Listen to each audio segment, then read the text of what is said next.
පුළුවන් මේ මොහොතේ ඉඳලා සජීවීව අපත් සමග එකතු වෙන්න. හැමදාමත් ලංකාවේ දේශපාලන කාර්යය තුළ සමාජය තුළ වැඩි වශයෙන් කතා බහට ලක් වෙන දෙයක් පිළිබඳව අපි මේ ශ්‍රී ලංකා Facebook පිටුව හරහා අලුත් දැස සජීවී සංවාදයක් එක්ක ඔබත් එක්ක කතා කරන්න සූදානම් වෙනවා. ඉතින් අද දවසේ මෑත කාලයේ මේ මොහොත වෙන විටත් ලංකාවේ ප්‍රථම මාතෘකාවක් ප්‍රබල මාතෘකාවක් පිළිබඳව කතා කරන්න සූදානම් වෙන්නේ. ඒ තමයි වෛද්‍ය ශාස්ත්‍රයට සම්බන්ධව සයිටම් පිළිබඳව අපි අද කතා කරන්නේ. ඇයි සයිටම් මාරාන්තිකද කියන කාරණේ පිළිබඳව දවසේ කතා කරන්න සූදානම් වන්නේ.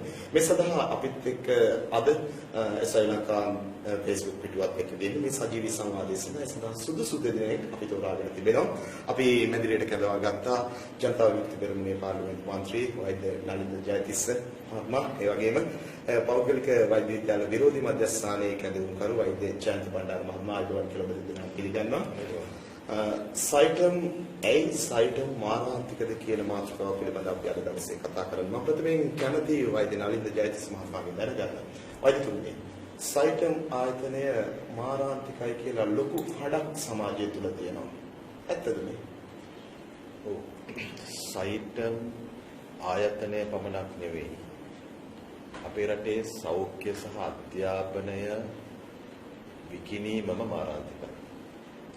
එය ජනතාවට අයත් විය යුතු දෙයක්. ජනතාව තමයි රටේ බදු ගෙවන්නේ. ඒ බදු මුදලින් ජනතාවගේ සෞඛ්‍ය සහ අධ්‍යාපනය වෙනුවෙන් රජයක් වියදම් නොකර ඒ පෞද්ගලික ලක්ෂයට පැවරීමම ජනතාවගේ ජීවිත මරණයට නූගත්කමට හිරෙන කටයුත්තක්. අපි සයිටම් එකට විරුද්ධ වෙන්නේ ඒ පදනමෙන්. සයිටම් එක ඇතුලේ තිබෙන ප්‍රමිතිය සම්බන්ධ ප්‍රශ්න බරපතල ප්‍රශ්න ගණනාවක් තිබියදී ප්‍රතිපත්තිමය කාරණයක් විදිහට සයිටම් වල විතරක් නෙමෙයි මේ අධ්‍යාපනය සහ සෞඛ්‍ය විකිණීමේ සමස්ත ක්‍රියාවලියට විරුද්ධයි. මොකද අපි විශ්වාස කරනවා ජනතාවට සාධාරණව අධ්‍යාපනය සහ සෞඛ්‍යයේ ප්‍රතිලාභ ළඟා වෙන්න නම් ඒට රජයේ මැදිහත් වීම තිබිය යුතුමයි. හොඳයි. පෞද්ගලික වෛද්‍ය විද්‍යාල විරෝධී මධ්‍යස්ථානයේ කැඳවුම්කරු. මේ නමෙම තියෙනවා. ඔබ පෞද්ගලික වෛද්‍ය විද්‍යාල සඳහා විරෝධයක් නතු කරගෙනමයි අද වැඩසටහනට එකතු වෙන්නේ. ඇත්තටම පෞද්ගලික වෛද්‍ය විද්‍යාල වලට විරුද්ධ වෙන්නේ ඇයි? ඔව්. මේකට මම කැමතියි මේකට සෛද්ධාන්තික ප්‍රවේශයක් ලබා ගන්න. මොකද අපි දන්නවා මේ ලෝකේ කොයි රටේ සෞඛ්‍ය සහ අධ්‍යාපනය කියන ශේෂ්ත්‍ර දෙක ඉතාම වැදගත් ශේෂ්ත්‍ර දෙකක්.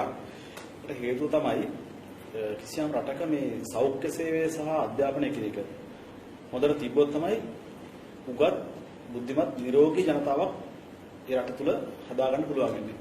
ඒතර ලෝකේ ඉදිරිය ගැන හිතන සංවර්ධනය ගැන හිතන රටවල් ඒක දේශපාලන පැත්තෙන් ගත්තාම සමාජවාදී වෙන්න පුළුවන්, ධනවාදී වෙන්න පුළුවන්. ඒ මොන පැත්තක වුණත් ඒ රටේ ජනතාව රට ඉස්සරහට ගෙනියන්න නම් නිරෝගී උගත් බුද්ධිමත් ජනතාවක් රටක ඉන්න ඕනේ. ඒ සඳහා රටක ජනතාවගේ අධ්‍යාපනය ඉතා වැදගත්. ඒතර සියලු දෙනාටම අධ්‍යාපනයට සම්බන්ධ කරගන්න. ඒ වගේම සියලු දෙනාම නිරෝගී සම්පන්න වෙන්න ඕනේ, ලෙඩ රෝග නැති නිරෝගී ජාතියක් වෙන්න ඕනේ. එතකොට තමයි හොඳ මානව ප්‍රාර්ථනා බවට පත්ලා ඔවුන්ට මේ රටේ වෙනුවෙන් වැඩ කරලා හොඳ සංවර්ධනයක් කරා, හොඳ දියුණුවක් කරා, හොඳ නිෂ්පාදනයක් කරා ගෙනියන්න පුළුවන් වෙන්නේ. අනේ ඒ අර්ථයෙන් තමයි මේ ධනපති ධනවාදී රටවල් හෝ වේවා, මේ සමාජවාදී රටවල් වේවා මේ සෑම කෙනෙක්ම මේ අධ්‍යාපන සෞඛ්‍යයට රජයේ ලොකු බරක් දාලා මේ දෙක හොඳ තත්ත්වයට පවත් ගන්න උත්සාහ කරන්නේ. මම ඉදිරියේදී මේ සමාජවාදී සම්බන්ධව කරන්නම්. හොඳයි. අපි අද කතා කරමින් සිටින්නේ ඇයි සයිටම් මාරාන්තිකද කියන කාරණේ පිළිබඳව අපත් සමග මේ සම්බන්ධ කතා බහ කරන්න එකතු වෙනවා ජනතා විමුක්ති පෙරමුණේ පාර්ලිමේන්තු මන්ත්‍රී වෛද්‍ය නලින්ද ජයතිස්ස මහත්මයා. ඒ වගේම පෞද්ගලික වෛද්‍ය විද්‍යාල විරෝධී මධ්‍යස්ථානයේ කැඳවුම්කරු වෛද්‍ය ජයන්ත බණ්ඩාර මහත්මයා. උන් දෙදෙනා ප්‍රවේශයක් ගන්න වැඩසටහන මේ විදිහට අපි ඉදිරියට ප්‍රශ්න කරමින් ඉන්න අතරතුර ඔබට පුළුවන් ශ්‍රී ලංකා Facebook පිටුව ඔස්සේ සජීවීව මේ මොහොතේ අපිත් එක්ක එකතු වෙන ඔබට සයිටම් ආයතනය පිළිබඳ ඔබට තියෙන අදහස් කෙටි ප්‍රශ්න විදිහට අපිට ඉදිරිපත් කරන්න. ඒ වාද ඉදිරියේදී මේ කාලය ඇතුළත අපි අහන්නට මොන දෙයක් අහන්නට සූදානම් ඉන්නේ. වෛද්‍ය නලින්ද ජයතිස්ස වෛද්‍යතුමනි, දැන් අපි අධ්‍යාපනය තුළ රාජ්‍ය අධ්‍යාපනය වගේ පෞද්ගලික අධ්‍යාපනය විදේශ රටවලින් විශේෂයෙන් අධ්‍යාපනය ලැබෙන අපේ රටේ එනවා. මේ කුමන ආකාරයෙන් අධ්‍යාපනය ලැබුවත් අපේ රටේ වෛද්‍ය සභාව හරහා පිළිගත හැකි පරීක්ෂණයකට වුන් වාචනය කරමින් ඔන්න වෛද්‍යවරයෙක් විදිහට සමාජගත කරන්න පුළුවන් නම් ඒක වැරදිද? දැන් ප්‍රශ්නේ තිබෙන්නේ වෛද්‍ය සභාවේ කාර්යභාරයත් වගකීමත් ඩෝසර් කරමින් තමයි ආණ්ඩුව මේ පෞද්ගලික වෛද්‍ය විද්‍යාලයට නැත්නම් මේ සයිටම් එකට අනුමැතිය අවසරය ලබා දෙන්න යන්නේ. රටක සෞඛ්‍ය පිළිබඳව මූලික වගකීම තිබෙන රජයට. ජනතාව විසින් විටින් විට ආණ්ඩු පත් කරනවා. ඒ ආණ්ඩු විසින් තමයි මේ රජයේ වගකීම ක්‍රියාත්මක කරන්නේ. එතකොට මේ රජය වෙනුවෙන් එක් සෞඛ්‍ය අමාත්‍යාංශය තිබෙනවා සෞඛ්‍ය සම්බන්ධ වගේ කියන්නේ. සෞඛ්‍ය අමාත්‍යාංශයෙන්ුත්ත් වඩා හොඳින් මේ කාර්යය විශේෂයෙන් වෛද්‍ය අධ්‍යාපනයේ ගුණාත්මකභාවය පිළිබඳව පරීක්ෂා කරන්න, නියාමනය කරන්න තමයි වෛද්‍ය සභාවන් පත් වෙන්නේ. දැන් එංගලන්ත වෛද්‍ය සභාව ගත්තොත් ඔවුන්ගේ තේමාව බවට පත් වෙලා තිබෙන්නේ අපි වගේ කියන්නේ වෛද්‍ය වෘත්තිකයන්ට හෝ ආණ්ඩුවට නොව ජනතාවට. මේ තරමටම මේ වෛද්‍ය වෘත්තිකයන්ගේ අයිතිවාසිකම් වෙනුවෙන් උද්දේශ සංගම් තිබෙනවා. ආණ්ඩුවට නෙවෙයි තමයි වගේ කියන්න ඕන ජනතාව වෙනුවෙන් වාක් කියන ස්වාධීන ව්‍යවස්ථාපිත ආයතන විදිහට තමයි මේ වෛද්‍ය සභාව තිබෙන්නේ. ඒ නිසා වෛද්‍ය සභාව පත් කරන්නෙම සෞඛ්‍ය අමාත්‍යාංශයට එහා ගිහිල්ලා ජනතාවට ලබා දෙන සෞඛ්‍ය පිළිබඳව වෛද්‍ය අධ්‍යාපනය පිළිබඳව ගුණාත්මක භාවය තහවුරු කරනවා. ඒතකොට දැන් අපේ වෛද්‍ය සභාව ඒ සම්බන්ධයෙන් යම් කාර්යභාරයක් කරමින් හිටියා. මම කියන්නේ ඒ කාර්යභාරය මීට වඩා පුළුල් වෙනවා නම් හොඳයි. අවුරුද්දටත් ඔවුන් මේ වෛද්‍ය අධ්‍යාපනයේ නියාමනය පිළිබඳව මීට වඩා මැදිහත් වෙලා මීට වඩා අලුත් තොරතුරු සහ අලුත් තත්ත්වයන් පිළිබඳව පරීක්ෂා කරලා වාර්තාවන් ඉදිරිපත් කරනවා නම් වඩා හොඳයි. නමුත් මේ වෛද්‍ය සභාවේ කාර්යභාරය වැදගත් වුණා අපේ රටේ යම් තාක් දුරකට මේ තත්ත්වය සෞඛ්‍ය පවත්වාගෙන යන්න. දැන් වෙලා තිබෙන්නේ ආණ්ඩුව වෛද්‍ය සභාවේ කාර්යභාරය හැලු කරමින් වෛද්‍ය සභාව මගහරිමින් ඩෝසර් කරමින් යන තත්ත්වයක් තිබෙන්නේ. මොකද ඔවුන්ගේ මුඛ්‍ය අරමුණ බවට පත් වෙලා තිබෙන්නේ ආණ්ඩුවේ ජනතාවගේ සෞඛ්‍ය වෙනුවෙන් වග කියන්නට නෙවෙයි අධ්‍යාපනය හෝ කුමක් හෝ විකුණලා කියක් හරි හොයාගන්න එක. සමේ ජනතාවගේ ඡන්දයෙන්පත් වුණාට ජනතාවගේ බදු මුදල් වියදම් කරාට ඔවුන් වග කියන්නේ මේ ජාවාරම් කර අතලොස්සකට. ඒක තමයි මේ තියෙන ප්‍රශ්නේ. ඒ නිසා අර සාම්ප්‍රදානුකූලවත් ව්‍යවස්ථානුකූලවත් හදලා තියෙන ආයතන පවා ඔවුන් නොසලකා හරිමින් සහ පසකට විස කරමින් යනවා. එය සමාජයක් හැටියට හිතුවට පස්සේ තාම බරපතල තත්ත්වයක්. එතකොට මම නැවතත් ඔබගෙන් ප්‍රශ්න කරනවා ඒ පිළිතුරත් එක්කම යමින් දැන් මම අහුවේ විදේශ රටවලින් අධ්‍යාපනය ලැබලා මේ ආදි වශයෙන් ඕනෙම කෙනෙකුට වෛද්‍ය සභාවේ පරීක්ෂණයකට භාජනය කරන වෛද්‍යවරයෙක් වෙන්න පුළුවන්. වෛද්‍ය සභාවේ පුළුවන්. ඒ කියන්නේ ඔවුන්ට ශ්‍රී ලංකා වෛද්‍ය සභාව විසින් පිළිගන්නා ලද විදේශීය විශ්වවිද්‍යාලවල උපාධිය ලබාගත් අය අපේ රටේ සේවය දෙන කලින් වෛද්‍ය සභාව විසින් පවත්වන විභාගයක් තිබෙනවා. අපි ඇක්සිස්ටින් කියලා හඳුන්වන්නේ ඒක.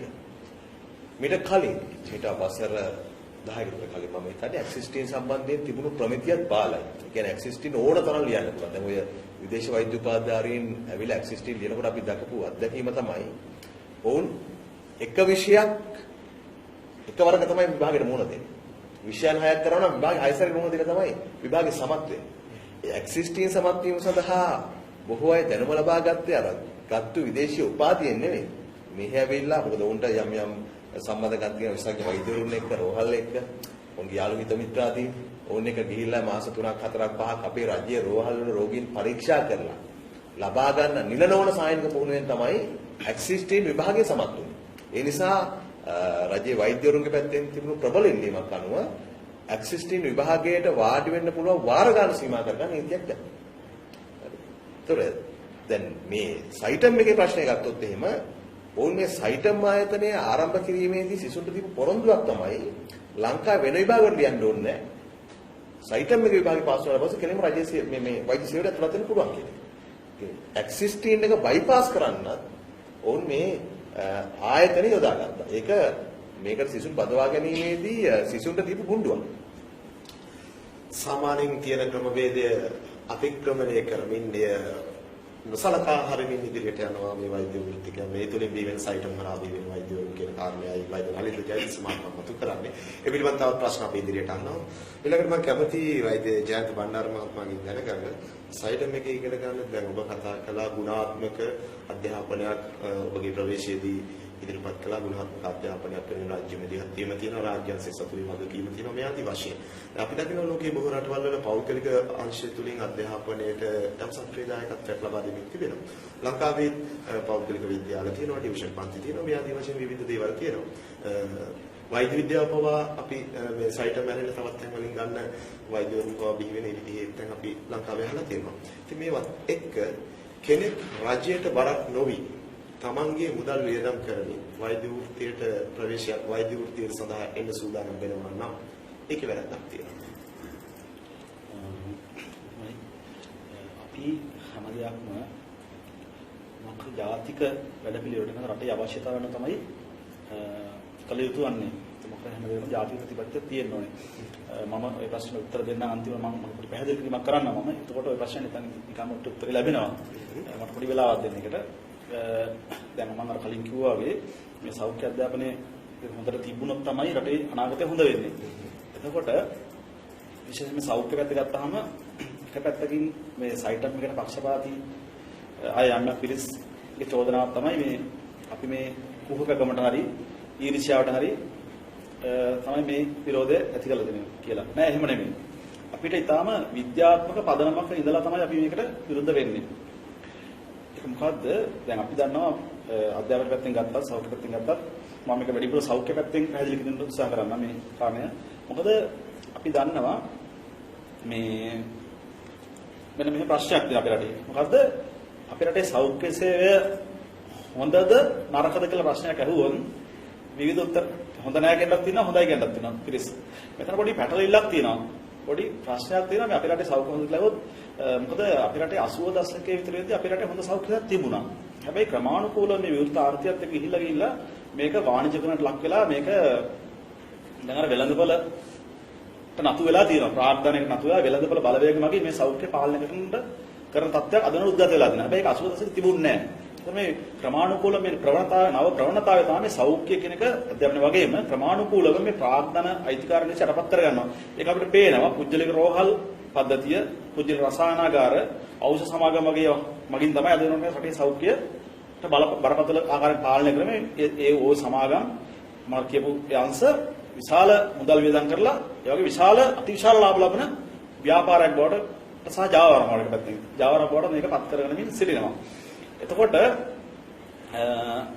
මෙන්න මේ අර මම කලින් කිව්ව සෞඛ්‍ය හොඳ ආර්ථික ප්‍රශ්න ගත්තාම ඇත්තටම දැන් මේ වෙනකොට අපේ රටේ සෞඛ්‍ය හොඳ නැහැ. හොඳ නැහැ කියලා කියන්න මම හේතු කියන්න දැනට අපේ රටේ අතරේ මතයක් තියෙනවා පහුගිය කාලේ අර 80 දශකයේ කාලේ අපේ රටේ සෞඛ්‍යමන් ප්‍රධාන දර්ශක තිබුණා. ඒවා තමයි ඒ කාලේ තිබිච්ච ඒවා උපතේදී ආයුෂාව, ලදරු මනානුපාතික, මාතෘ මනානුපාතික යන ප්‍රධාන සෞඛ්‍ය දර්ශක තුනක්. ඒවට දැන් කියන්නේ සම්ප්‍රදායික සෞඛ්‍ය දර්ශක කියලා. ඒතර මේ මෑත කාලේ 2010 විතර වෙනකොට ලෝක සෞඛ්‍ය සංවිධානය කිසියම් රටක සෞඛ්‍ය හොඳට නරක කියලා මනින්න මිමි හැදුවා. ඒක 100 core health indicators. සෞඛ්‍ය දර්ශක 100ක් දැම්මා ඒගොල්ලෝ. ඒගොල්ලෝ එක එක දැන් බෝන රෝග සම්බන්ධයෙන්, බෝවෙන් රෝග සම්බන්ධයෙන්, එතකොට අර මම කලින් කිව්වා සම්ප්‍රදායික සෞඛ්‍ය දර්ශක තුලත් එතකොට මුදල් ලැබීම සම්බන්ධයෙන් එක එක රෝග සම්බන්ධ දිවැඩියා කොච්චරද, බෙහෙත් ජාන කොච්චරද, ටීවී හැදෙනවද, ඒක මේ පුළුල් වඩාත් පුළුල්ව මේක ඇනලයිස් කරගන්න ඕන හින්දා ඔවුන් ලෝක සෞඛ්‍ය සංග්‍රහ අඳුනා සෞඛ්‍ය දර්ශක 100ක්. ඒ වගේ අලුත් මොඩර්න් හෙල්ත් ඉන්ඩිකේටර්ස් තියෙනවා. නවීන සෞඛ්‍ය දර්ශක. මොකද එක උදාහරණයක් කියන්නම් නිරෝගී ජීවිත කාලය. අපේ රටේ එන්න නිරෝගී ජීවිත කාලය අඩු වෙනවා. අපි දන්නවා දැන් මේ අපි හැමෝම අත්දැකීම් තියෙනවානේ. දැන් ඉස්සර අපි පොඩි කාලේ ගමක දියවැඩියා රෝගියෙක් දෙන්නෙක් තමයි හිටියේ. දැන් බැලුවට පස්සේ බහුතරයකට බෝන රෝගයත් එක්ක දියවැඩියාව, එක්ක කොලෙස්ටරෝල්, එක්ක හෘද රෝග, එක්ක අඳුරුදුර පීඩනය වගේ එන්න අපේ ජීවන රටාවත් එක්ක මේ සෞඛ්‍ය සේවය එන්න කඩාවැටීමත් එක්ක අපේ රටේ අර නිරෝගී ජීවිත කාලය වැනි නවීන සෞඛ්‍ය දර්ශන බැලුවට අපි තාම පහළට යනවා. 2010 වර්ෂයේ ලෝක සෞඛ්‍ය සංවිධානයේ සෞඛ්‍ය මැනීම අනුව ඔවුන් ශ්‍රේණි අධිකරණ අනුව අපි ඉන්නේ 76 ලෝකේ. අංක එකේ ප්‍රංශයේ සිංගප්පූරු අංක 7 වගේ. ඒතර කියුබාව එකේ 15ට වගේ ඉන්නේ. ඒ ලෝක සෞඛ්‍ය සංවිධානයේ වෙනත් දශකයක් තියෙනවා. ඉතින් ඒවත් ගත්තාම අපි ඉන්නේ 76. හැබැයි මේ වෙනකොට අපි ඊට වඩා ගොඩක් පහළට බහලා අපි 100 බැලලා ඉන්නේ දැන්. එතකොට අපි දන්නා මේනකොට මාර ප්‍රමාණිකූලව වෙළඳපොළ නතු වෙමින් ගියානේ. ඒතර අද වෙනකොට ඉස්සර 80 වෙනකොට 99%ක්ම රාජ්‍යාංශයේ සෞඛ්‍යයට. දැන් රෝහල් ගත්තොත් රෝහල් ප්‍රධාන රෝහල් 500ක් 550ක් විතර ආණ්ඩුවේ 250ක් විතර පුජ්‍යලයන්සේ. ඒතර මේක ක්‍රමානුකූල පුජ්‍යලයන්සේ යනවා. අර CTB එකට වැඩි ප්‍රවාහන සේවයට වැඩිම දැන් මේ සෞඛ්‍යයට තියෙනවා. තව අවුරුදු 10කට විතර මේක සම්පූර්ණ පුජ්‍යලයන්සේට නතු වෙන තත්ත්වයක් තියෙනවා. ඒක තමයි භයානක. මොකද පුජ්‍යලයන්සේ අභිමතාර්ථයම තමයි ලාභය පෙවීම. ලාභය පෙවීම එහරා මේ රුපියල් 100කින් කරගන්න පුළුවන් වැඩි රුපියල් 17,000 කරන තත්ත්වයක් එනවා. ඒතර අර මම සෞඛ්‍ය දර්ශකත්වයෙන් කිව්වහම දැන් කිසියම් රටක හොඳ සෞඛ්‍ය සේවා ලබා දෙන්න කාරණා තුනක් සම්පූර්ණ වෙන්න ඕනේ. පළවෙනි එක තමයි ෆයිනෑන්සින්. මුදල් තියෙන්න අවශ්‍යයි. සෞඛ්‍ය සේවාවට අවශ්‍ය මුදල් යොදවන්න ඕනේ. ඒක තමයි ඒක පුදුල සෞඛ්‍ය වේදම අපේ ගොඩක් අඩුයි. මම උදාහරණයක් කිව්වොත් ලෝක සාමාන්‍ය $615යි අපේ ඒකට $37යි. ඒක ජලදේශ නිෂ්පාදනයේ අනුපාතයක් කරලා අපි 4ක් වගේ ප්‍රමාණයක ඉන්නේ. ලෝකේ සාමාන්‍යගේ 9යි. ඒතර රාජ්‍ය මැදිහත්වයේ රජයේ නිවේදන අපි ඉන්නේ 1.5 වගේ අතරමැද ඒක සාමාන්‍යයෙන් 5ට වඩා වැඩි කරන්න කියලා තමයි ලෝක සෞඛ්‍ය සංවිධානයේ නිර්දේශ කරලා තියෙන්නේ. එහෙම ගත්තාම අපි මේ මුදල් පැත්තෙන් ගත්තොත් අපි දා 15 ඉන්නේ. ඒ වගේම තමයි සෞඛ්‍ය සේවා ලබා දෙන නායකත්වය. දැන් ආණ්ඩුවේ සෞඛ්‍ය සේවාවට නායකත්වය ගත්තාම මේ පහුගිය කාලේ පුරාම මේ ආණ්ඩුව කුජලික වෛද්‍ය ආධාර ව්‍යාපෘතික පනත ගෙනාලා ඒ පනත අරහා කුජලික සෞඛ්‍ය සේවය විදේකේ ව්‍යාප්ත කරලා පහුගිය අවුරුදු 10ක් 15කට උඩ 2006 ගෙනාවේ දැන් අවුරුදු 11ක් වෙනවා ගෙනාලා ඒ ගෙනාවත් එක්ක හතු පිපෙනවා වගේ හැම හන්දියක් ගානම කුජල රෝහල් කුජල රසායනාගාර ඖෂධ කුජල ඖෂධශාලා විශාල වශයෙන් ස්ථාපන වෙනවා. එතකොට ආණ්ඩුවේ නායකත්වයක් දෙන්නේ නැහැ මේකට. මේ කුජලීකරණ පැත්තට ආණ්ඩුව සල්ලු කරන්නේ නැහැ. අනිත් පැත්තෙන් ගත්තාම රිසෝස් ජෙනරේෂන් සම්පත් උත්පාදනය සෞඛ්‍ය ත්‍රා සම්පත් උත්පාදනය පොඩකට තමයි අපි සයිදානි ගත්තාම මාළපිය කියන අදාළ වෙන්නේ. මේ සම්පත් උත්පාදනය කියන්නේ මානව සම්පත් සහ බෞද්ධ සම්පත් මේ සෞඛ්‍ය සපයීම සඳහා. ඒතර මේ මානව සම්පත් තමයි වෛද්‍යවරයෙක් ඉඳලා කනිෂ්ඨ කාර්ය දක්වා සියලු කාර්ය මණ්ඩල පුහුණු කිරීම. ඒතර සම්පතක් දෙන පුහුණු කරන්න ඕනේ. ඒතර සයිටම් එකේ වෛද්‍යවරු අන්න මෙන්න මේ සම්පතක් නැතිව ප්‍රශ්නයක් උත්තර බලපානවා. දැන් සයිටම් එකේ පුහුණුවක් නැති ඉගෙන ගන්න නැති නීති අනුකූලව හරි මොකක් හරි ගමකට සහතියක් අරන් ආපු කුජලයකට රෝගීන් බලලා ඔවුන්ගේ රෝගී තත්ත්වය හරියට නිශ්චය කරලා අවශ්‍ය බේත් හෙත් කරන්න අවශ්‍ය ප්‍රතිකාර කරන්න දැනුම නැත්නම් එතන බරපතල ප්‍රශ්නයක් මතුවෙනවා. හරි වෛද්‍ය ජයන්ත බණ්ඩාර මහත්මයාගේ මට ඕකත් එක්ක මෙන්න මේ ප්‍රශ්නයක් තියෙනවා. දැන් අපි සයිටම් පිළිබඳව කතා කරද්දී අර මානව සම්පත ගුණාත්මක ස්වරූපයෙන් එළියට එන්නේ නැහැ සයිටම්. මේ පිළිබඳව අපි ඔබගේ දෝෂාරෝපණය තියෙන සහ සමාජයට ගොඩක් දෙනා කතා කරන්නේ. එහෙමනම් කල යුත්තේ සයිටම් වැසීමද? එහෙම නැත්නම් සයිටම් එකේ බිහිවන වෛද්‍යවරයා වඩා හොඳ නිවැරදි සායනික පුහුණුව සහිත වෛද්‍යවරයෙක් බවට පරිවර්තනය කරන්න අවශ්‍ය වටපිටාව සයිටම් එක ඇතුලේ හදන්න කියන ඉල්ලීම. ඔව්. මම ඒකට උත්තරයක් දෙන්න. දැන් මෙහෙමයි. සෞඛ්‍ය සේවයට අවශ්‍ය සම්පත් පුහුණු කිරීමේදී සාධාරණ ක්‍රමවේදයක තියෙන එක අපි ඊට එකසකරන සමාන අධ්‍යාපනයත් එක්ක. අධ්‍යාපනය ගත්තාම අපේ රටේ ජාතික අවශ්‍යතාවයට වෛද්‍යවරු පුහුණු කළ යුතුයි. ඒකට කිසි ගැටලුවක් නැහැ. අද වෙනකොට අපේ රටේ වෛද්‍යවරු ගේ ඇත්ත සත්‍ය ගත්තාම අපේ රටේ සමහර වෛද්‍යවරු හිගයක් තියෙනවා කියලා. ඔය හිගයක් තියෙනවා. නමුත් පහුගිය කාලේ පුරාම ගත්තාම අපේ රටේ වෛද්‍ය සභාව ලියාපදින කරන වෛද්‍යවරු 37000ක් පමණයි. ලෝකේ සාමාන්‍යය ගත්තාම අපේ රටට අවශ්‍ය වෛද්‍යවරු 40000ක් පමණ. ඒ මම කියන්නේ ලෝකේ සාමාන්‍යගේ වෛද්‍යවරුන්ගේ සහ ජනානුපාත අතර ගත්තාම වෛද්‍යවරු 40000ක් විතර රට අවශ්‍යයි. ඒ මම කියන්නේ මොකද අපි දන්නවා අද ඇත්තට වෛද්‍යවරයෙකුට රෝගියෙක් හරියට බලන්න වෙලාවක් නැහැ. විනාඩි 2ක් විනාඩි 3ක් බලන්නේ. ඇත්ත කතාව ගත්තාම ඕස්ට්‍රේලියාවේ රටක එක් රෝගියෙක් රෝහලට ඇතුළත් කරනකොට ඒක පැයක කාලයක් ගත කරනවා. ඒ රෝගියාට සම්පූර්ණ විස්තර ඇතුළත් කරලා තමයි හඳුනන ඇතුළත් කරන්නේ. සාමාන්‍ය බාහිර රෝග්‍යංශයේ හෝ සායනික දෙන ලෙඩෙක් සාමාන්‍යයෙන් විනාඩි 15ක් පැය භාගයක්වත් පරීක්ෂා කරලා ඒ අදාළ කටයුතු කරලා ප්‍රතිකාර විනාඩි 15ක් 20ක්වත් වැය කරන්න වෙනවා. අද වෙනකොට අපේ රටේ විනාඩි කිහිපකින් රෝගියෙක් බාහිර රෝග්‍යංශය ගියා සායනික අපි දන්නවා යද්දකින්. එතකොට ගුණාත්මක වෛද්‍යවරු හදන්න ඕනේ. ඒ වගේම තමයි දැන් එක පැත්තකින් අපේ රටේ වෛද්‍ය පිට 8ක් තියෙනවා දැන්ට. ඒ 8න් වෛද්‍යවරු විශාල ප්‍රමාණයක් නිෂ්පාදනය හැදෙනවා. නමුත් මේ වෛද්‍යවරු 37000 ලියාපදිංචි කරලා දිනවා. දැන් අපි බැලුවට පස්සේ 80 විතර ලියාපදිංචි පටන් ගත්තේ 5000ක් අයින් කරොත් එහෙම මියගේ කට්ටිය සහ පෙන්ෂන් කට්ටිය 30000ක් ලංකාවේ ඉන්න ඕනේ. හැබැයි ඇත්ත කතාව වතා ඉන්න ගාන 15000 අඩුයි. ඒතර 15000 වැඩි වෛද්‍ය ප්‍රමාණය රට හැර ගිහිල්ලා තිනවා. මේ වේගෙන් යනවා. දැන්පත් යනවා. විශාල ප්‍රමාණයක් රට හැර යනවා. මොකද හේතුව දැන් ඕනම ජීවියෙක් වුණත් තමන් හොඳ පරිසරයකට කැමතිනේ. අපේ රටේ තියෙන තත්ත්ව දේශපාලන ආර්ථික තත්ත්වය අනුගත්තහම අපේ රටේ වෛද්‍යවරු සාමාන්‍යයට වඩා රුපියල් ලක්ෂයක් හෝ ඒ ආසන්න ප්‍රමාණයක්. නමුත් සිංගප්පූරු වගේ රුපියල් ලක්ෂ 5ක් විතර ප්‍රමාණයක්. ඊට ඕස්ට්‍රේලියාවේ වලට විශාල අර මේ වැටුපක් සමග හොඳ වැටුපක් සමග හොඳ ජීවන තත්ත්වයක් තියෙනවා. අපේ රටේ වෛද්‍යවරු වැටුප අඩුයි. හැබැයි මෙහෙමයි. වැටුප අඩු වුණත් අපිට අනුත් පහසුකම් දෙනවා නම් නිවාස පහසුකම් වගේ ප්‍රවාහන පහසුකම් වගේ දෙනවා නම් වෛද්‍යවරු මේ රඳව ගන්න පුළුවන්. අඩු වැටුප වුණත් අපි උදාහරණයක් කිව්වා රටක ගත්තොත් අඩු වැටුපක් නමුත් උන්ට පහසුකම් ටික දෙනවා. ආණ්ඩුව බලා ගන්නවා. එතකොට ආණ්ඩුව තීරණය කරන්න ඕනේ මේ අපිට වෛද්‍ය පිට 8ක් තියෙනවා. 8ක් මේ 8 හෝ තවත් අලුතෙන් පත් කළා හරි හොඳ වෛද්‍යවරු හදනවා මිසක් මේ සල්ලි වලට සාමාන්‍ය දන්නවනේ දැන් අපි උසස් පෙළ කඩේ විභාගයෙන් කඩේ තරගයක් නේ මේක වෛද්‍යවරු අතුලට ගන්නෙ. ඒ ක්‍රමවේදයට අපි එකඟයි. නැතුව මේ සල්ලි තිබීම කියන කාරණේ පදනම් කරගෙන වෛද්‍යවරු මේ පුජ්‍යලව තෝරගෙන වෛද්‍යවරු විදිහට පුහුණු කරන එක සම්පූර්ණයෙන්ම අසාර්ථකයි. හොඳයි පැහැදිලි. මුදල මූලික කරගෙන වෛද්‍යවරයා නිර්මාණය කිරීමේ කාරණාව සමාජගත වෙන්නේ මහා ඛේදවාචකයක් විදිහට කියන එකයි ඔබේ අදහස මූලික වශයෙන්. ඒ ප්‍රශ්නත් එක්ක මම සූදානම් වෛද්‍ය නලින්ද ජයතිස්ස මහත්මයාට යොමු වෙනවා. දැන් අපේ රටේ අපි දන්නවා සස්කෝ ක්‍රමයට තමයි දිස්ත්‍රික් පදනමෙන් වෛද්‍ය විද්‍යාලයට සෑම ෆැකල්ටි එකකම ලංකාවේ විශේෂයෙන් උසස් පෙළෙන් තෝරගන්නේ. එතකොට ලංකාවේ දිස්ත්‍රික් 25 පුරා බෙදෙන සස්කෝ 25ක් තියෙනවා. අපි ඒකෙදි වැඩි බරක් තියෙනවා බස්නාහිර පළාතේ දිස්ත්‍රික් ගත්තාම ඒ වගේම නුවර ගාල්ල මාතර වගේ දිස්ත්‍රික් ගත්තාම සස්කෝ එකේ අගය ගොඩක් ඉහළ මට්ටමක තියෙන්නේ. මොණරාගල බදුල්ල මේ වගේ පැති වලට යද්දී අනුරාධපුර වගේ පැති වලට යද්දී සස්කෝ එක පහළ මට්ටමක තියෙන්නේ. අපි ශිෂ්‍යයාට සාපේක්ෂව කල්පනා කරොත් කොළඹ ඒ තුන ගන්න ශිෂ්‍යයා මෙඩිකල් ෆැකල්ටියට එන්නේ නැති වාතාවරණයේ ඒකයි B එකයි C එක ගන්න වෙනත් දිස්ත්‍රික් එක ශිෂ්‍යෙක් මෙඩිකල් ෆැකල්ටියට එනවා. එතකොට මේ ඒ තුන ගත්ත ශිෂ්‍යයාට මෙඩිකල් ෆැකල්ටියට යන්න අවශ්‍යතාවය මේ පෞද්ගලික වෛද්‍ය විද්‍යාලය හදනව නේද? ඒකේ වරදක් තියෙනවද? මොකද මේ සයිට් එක ඇතුලේ ඒ තුන ගත්ත අය ඉන්නවා කියලා කතාවක් තියෙනවා. එක වරදක් වහගන්න බෑ තව වරදකින්. අපේ රටේ සම්පත් බෙදී යාමේ තිබෙන බරපතල විෂමතාවය නිසා තමයි යම් හෝ සාධාරණ, කියන්නේ 100ක් සාධාරණ ක්‍රමවේදයක් නෙවෙයි. යම් හෝ සාධාරණයක් ගේන්නයි විශ්වවිද්‍යාල බඳවා ගැනීමේදී ඔය ක්‍රමවේදයක් තියෙනවා. 40ක් කුසලතා පදනමේ 55ක් දිස්ත්‍රික් කෝටා වලින් 105ක් අති දුෂ්කර දිස්ත්‍රික් වලට ගන්න වෙන් කරලා තිබෙනවා. ඒක දැන් නම් හැබැයි ගත්තොත් එහෙම මෑත මොකවානුවේ ඒ අති දුෂ්කරයි කියන දිස්ත්‍රික් වල උනත් S3ට වෛද්‍ය පිළිවෙල ඇතුළත් වෙලා නැහැ. කියන්නේ විශේෂ පාඨමාලා සඳහා පමණමයි ඔය විශ්වවිද්‍යාල ප්‍රවේශය අවම සුසුකම් සහිතයි විශ්වවිද්‍යාලයට ඇවිල්ලා තියෙන්නේ. අපි කිව්වොත් දැන් රජයේ වෛද්‍ය පීඨයට කොයිද S3 ඉන්නේ පෙන්වන්න කියලා කාටවත් පෙන්වන්න බෑ. එතකොට මේ කොළඹ කෙනෙක් ඒ තුන ගන්නේ ඒ තුන අරගෙන විශ්වවිද්‍යාලයට යන්න බැරි වෙන කෙනා ඒ තුනක් තියෙන්නේ ඕ.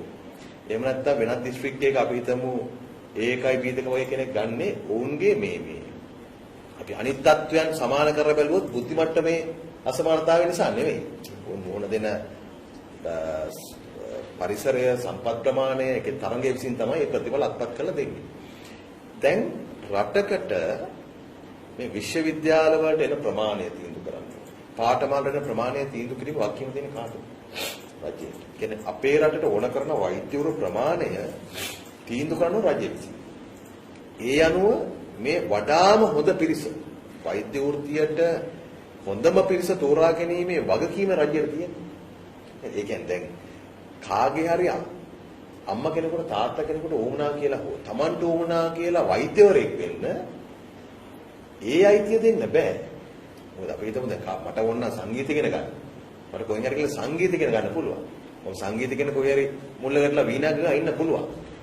හරිද? හැබැයි ඒකෙත් අනිත් අයට පීඩාවක් නොවන ආකාරයට තමයි කරන්න ඕනේ. නැත්නම් මේ අර කලී වෙන වගේ වෙනවා නේ මීයෝ වීණා කනවා වගේ වැඩක් වෙනවා. ඒකටත් සීමා තියෙනවා. එතකොට දැන් මේ වෛද්‍ය උපාධිය අරගෙන නිකන් නලාවෙලගෙන ගෙදරින්නේ නැහැනේ. ප්‍රතිකාර කරන්න ඕනේ. ජනතාවට ප්‍රතිකාර කරන්න ඕනේ. එතකොට මේ ජනතාවට ප්‍රතිකාර කිරීමේ වගකීම සහතිකය දෙන්න ඕන රජය විසින්.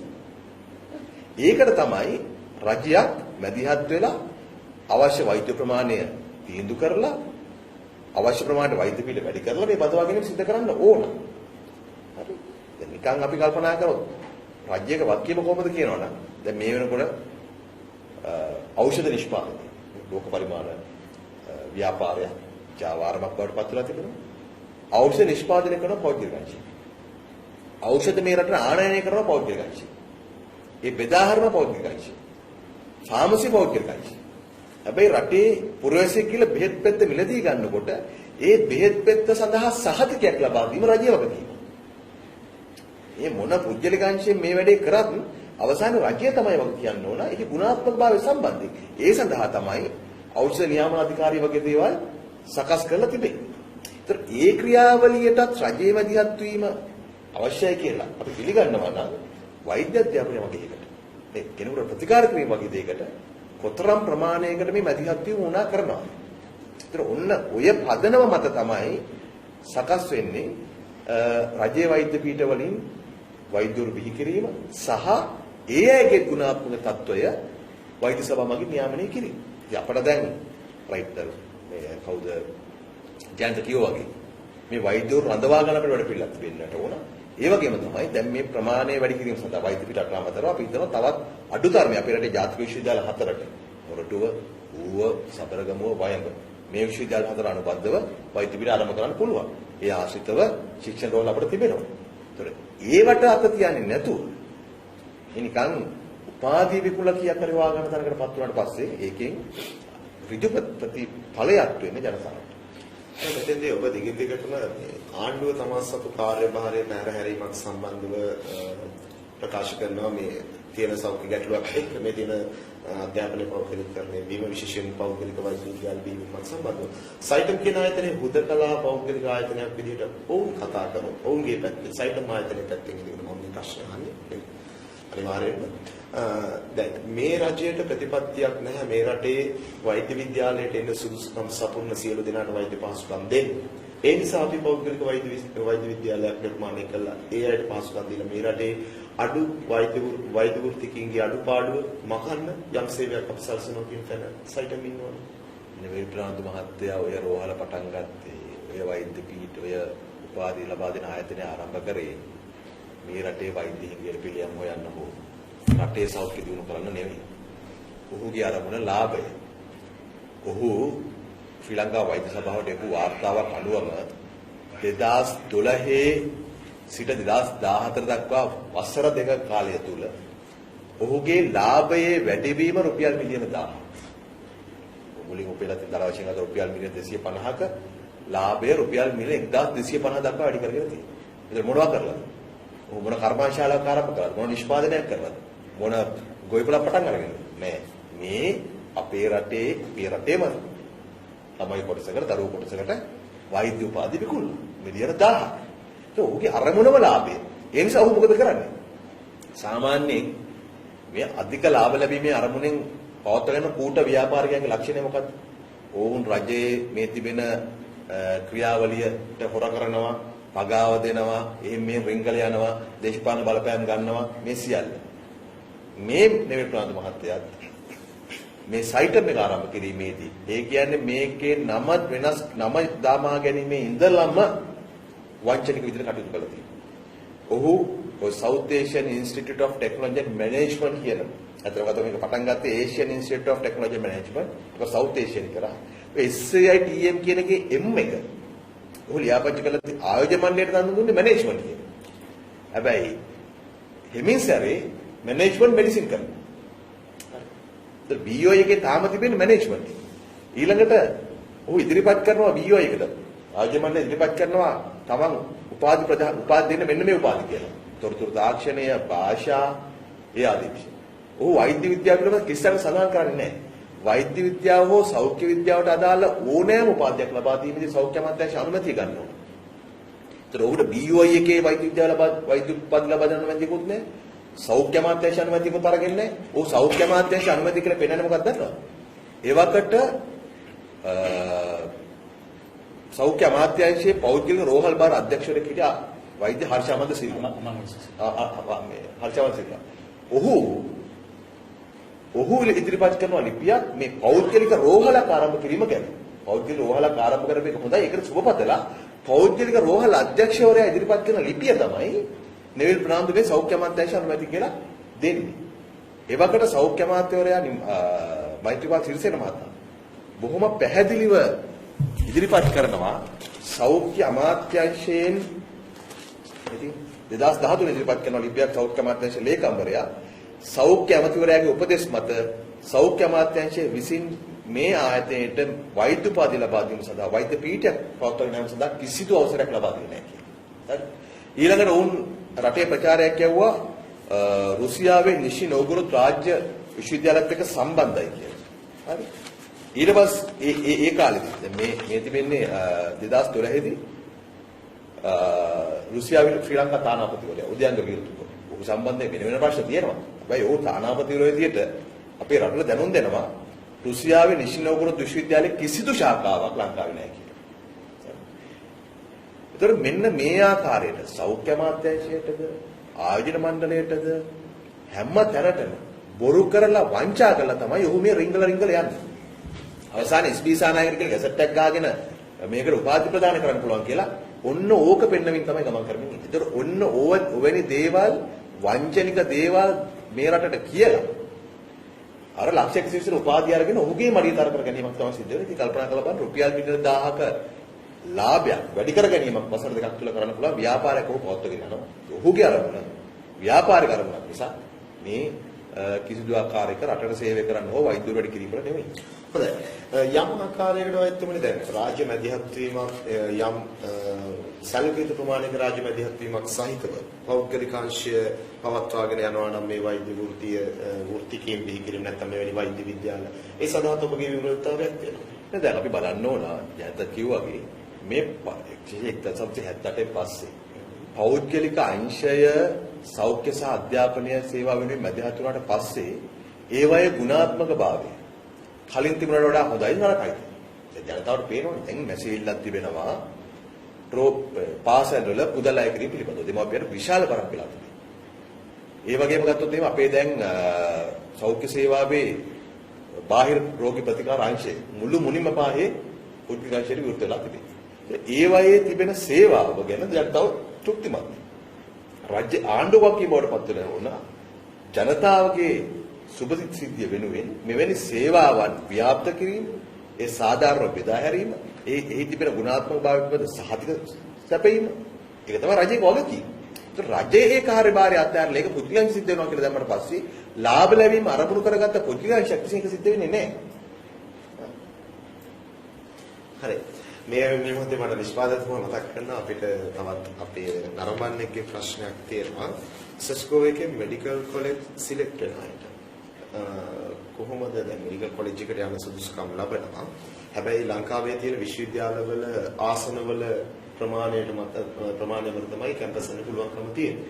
ඒ සස්කෝ එකේ එතෙන් සිට පහළට යන පිරිසට එන්න පුළුවන් විදිහ පෞද්ගලික වෛද්‍ය විද්‍යාල හිතුවොත් ඒක නරකද?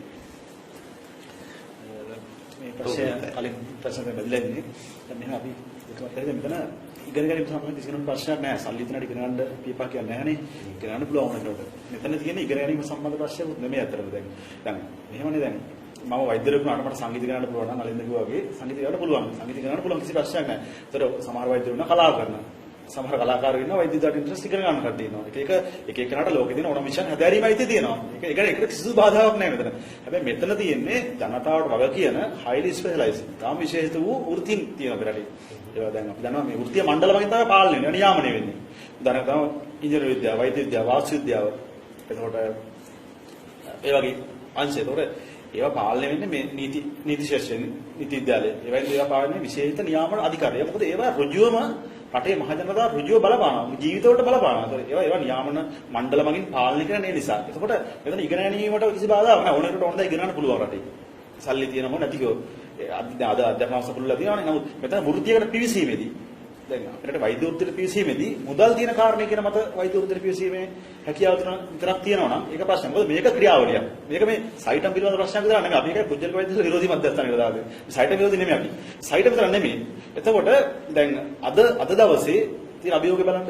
අපි මේ පුජ්‍යල වෛද්‍යලා එනකොට අපි කිව්වා මේ අය ඉන්න ආචාර්යවරු මේ රජයෙන් ගෙවන පොඩි සොච්චා වැඩකොට ඉන්නේ නැතුව අර පුජ්‍යල අතර යමු වෙනවා කියලා. එතකොට මේවත් ප්‍රමාණිකවල රාජ්‍යාංශ කඩා වැටෙනවා. රාජ්‍ය සේවය වෛද්‍ය විද්‍යාල කඩා වැටෙනවා. අද ඒක පේනවනේ. අද ස්පෙෂල් මොනවද කියන්නේ? ඒගොල්ලන්ට කියන්න තියෙන්නේ සයිටම් නෙවිල් ප්‍රාන්ත මහත්තයා ප්‍රාර්ථනා යදවලා අද ඉන්න ආචාර්යවරු මහාචාර්යවරු සල්ලි වලට ගන්නවා ඒ ආයතනෙට. ඒවා තමයි මහලොකුට පම්පෝර ගහලා කියන්නේ. ඔවුන්ගේ ප්‍රාර්ථනාවට මේ අපේ වෘත්තික නතු කර ගන්නවා. පම්පෝර ගන්න කියන්නේ ඒකනේ කියන්නේ. එතකොට ඒක කොච්චර සාධාරණද? එතකොට මේ ක්‍රියාවලිය ඔස්සේ ගියාම අද සයිටම් හෙට තව එකක් අනිද්දා තව එකක්. මේ වගේ 5ක් ගියාට පස්සේ අර CTB එකට උච්ච වැඩේ වෙනවා. ඊට පස්සේ CTB පැත්තට ඉස්සලා යනවා.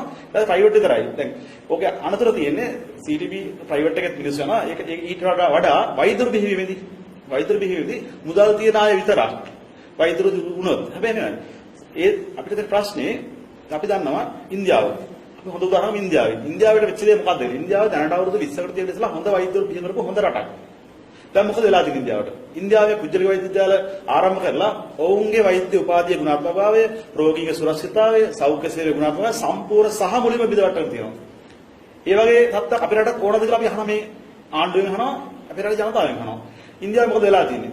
ඉන්දියාවට අද වෙනකොට භූත වෛද්‍ය විද්‍යාල ගෝස් මෙඩිකල් කොලෙජ් කියලා දෙනවා. වෛද්‍ය උපාධිය අරගත්ත වෛද්‍ය සහතික තියෙන පුජ්‍යලෝ ඉන්නවා. ඒ නම් කවුරුත් දන්නේ නැහැ. හැබැයි එහෙම වෛද්‍ය දාලා තියෙනවා. ඉන්දියාවේ වෛද්‍ය සභාවේ සභාපතිවරයාට බරපතල චෝදනා එල්ලුණා. ඒතකොට ඉන්දියාවේ තියෙන භූත වෛද්‍යවල මොකද කොහොමද කරන්නේ? අපේ රටත් ඔක වෙනවා අනාගතේදී. මේ විදිහට ගියාම ඒ සහතික වෛද්‍ය සභාවේ අනුමත කරපු සහතික ලබා දෙන ආයතන තියෙනවා. ඒක ඇත්තටම වෛද්‍ය දාල නෙමෙයි. ඒතකොට ඒ ආයතන වල රෝගීන් ලියාපදිංචි කරලා තියෙනවා. රෝගීන් ගෙදර ඉන්නේ. රෝගීන් ලියාපදිංචි කරලා තියෙනවා. රෝගීන් 4000ක්. ඒතර වෛද්‍ය සභාවේ නිරීක්ෂණයට එනකොට ඒ රෝගීන්ට කියලා අද එන්න ඕගොල්ලෝ අද වෛද්‍ය සභාවේ නිරීක්ෂණ ඕගොල්ලෝ දවස් රුපියල් 3000ක් දෙනවා කියලා අර වෛද්‍ය සභාවේ නිරීක්ෂණ කරලා මෙහෙත් ගියේ. ඒ වගේ ලෙඩ පුරවන රෝහලකට. පුරවල බලකට එතකොට වෛද්‍ය සාධක හම්බ වෙනවා. හැබැයි ඉන්දියාවේ වුණත් මේ තත්ත්වයේ තියෙද්දි වුණත් ඔය සයිටම් වගේ නෙමෙයි. ඉන්දියාවේ වෛද්‍ය විද්‍යාලයක් රෙජිස්ටර් කරන්න අර භූත වෛද්‍ය විද්‍යාලයක් රෙජිස්ටර් කරන්න රෝහලක් දාලා අවුරුදු 5ක් ගත වෙන්න ඕනේ. ඉන්දියාවේ නීතියක් තියෙනවා. අපේ රටේ එහෙම නැහැ. අපේ රටේ වෛද්‍ය විද්‍යාල පටන් ගන්නකොට රෝහලක් නැහැ. පටන් ගන්න අවුරුදු ගානක් අවුරුදු 5ක් ගියලා තමයි 4ක් 5ක් ගියලා තමයි රෝහලක් පටන් ගන්න.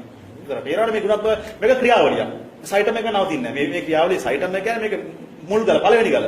මේ ගල ගැලවෙන්නේ නැත්නම් තව අත්‍යවරමක් මත සම්පූර්ණ වෛද්‍ය අධ්‍යාපනය විතරක් නෙමෙයි සම්පූර්ණ අධ්‍යාපනය පුජලිකරණයට අට වෙනවා. එතකොට මේ හරහා මේ ක්‍රියාවලිය ඉස්සරහට යනකොට අපේ රටේ රාජ්‍යාංශයේ මගින් කතිකාචාර්යවරුන්ට ඒ වෛද්‍යවරුන්ට ඒ වෛද්‍ය පීඨවල සේවය කරන සියලුම දෙනාට අපි දන්නවා සලකන විදිය කොහොමද කියලා. තාම ස්වච්ඡව පිටපත් දෙන්නේ. උන්ට කිසිම ප්‍රමාණයක් නැහැ. එතකොට මුදලාලට පුළුවන් වෙනවා ඔවුන් සල්ලි වලට මිලදී ගන්න. ඒක අද වෙලා තියෙනවා. ඒ නිසා මේ ක්‍රියාවලිය නවත්තන්න ඕනේ. මේ ක්‍රියාවලිය නැවැත්තුවේ නැත්නම් අපේ රටේ අනාගතයේ සහතිකපත් තියෙන ඉගෙන අධ්‍යාපනයක් නැති වෛද්‍යවරු මේ රටේ ජනතාවගේ ජීවිත බිලි ගන්නවා කියන එක ස්ථිරයි. ඒ වගේ සිදුවීමක් වුණා මේ ඉන්දියාවේ පෞද්ගලික වෛද්‍ය විද්‍යාල වලින් සහතික අරගෙන ගිහලා ඕමානේ ප්‍රැක්ටිස් කරපු දොස්තරලා ඔක්කොම ටික ඕමාන රජයෙන් ගෙලෙව්වා.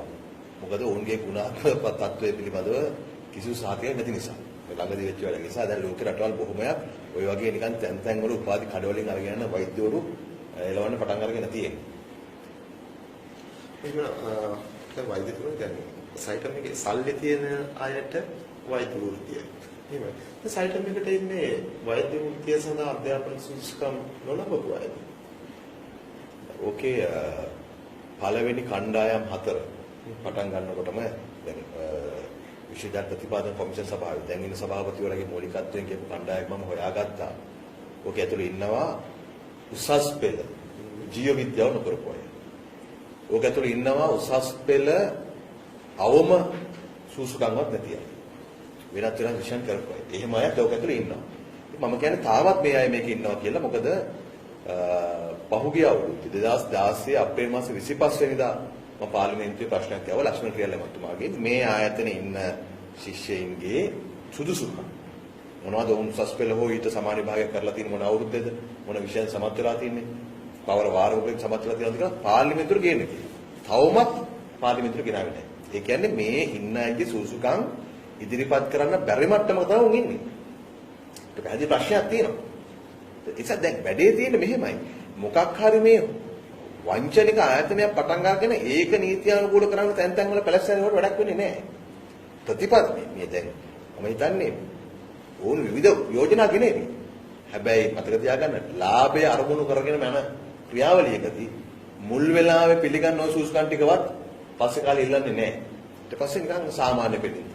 අට පාස් අයට සල්ලි දිනවන යන්න පුළුවන්. වෛද්‍ය ජයන්ත බණ්ඩාර මහත්මයා මතු කරා ප්‍රශ්නයක් දැන්. එස්.පී. දිසානායක අමාත්‍යවරයා කියනවා දැන් මේ දවස්වල වේදිකාවේ කියනවා සයිටම් ආයතනයට අපේ රටේ ඉන්න මහාචාර්යවරු වෛද්‍ය වෘත්තිය සම්බන්ධ කතිකාචාර්යවරු මහාචාර්යවරු නෙවිල් ප්‍රනාන්දුවරු සයිටම් එකට මුදල් දීලා ගන්නවා කියලා. මේක ඇතුලේ සයිටම් ආයතනයේ ඒ පරිසරයේ ගුණාත්මක භාවයට යන්න හේතුවක් නැද්ද? නෑ කිසිසේත් නැහැ.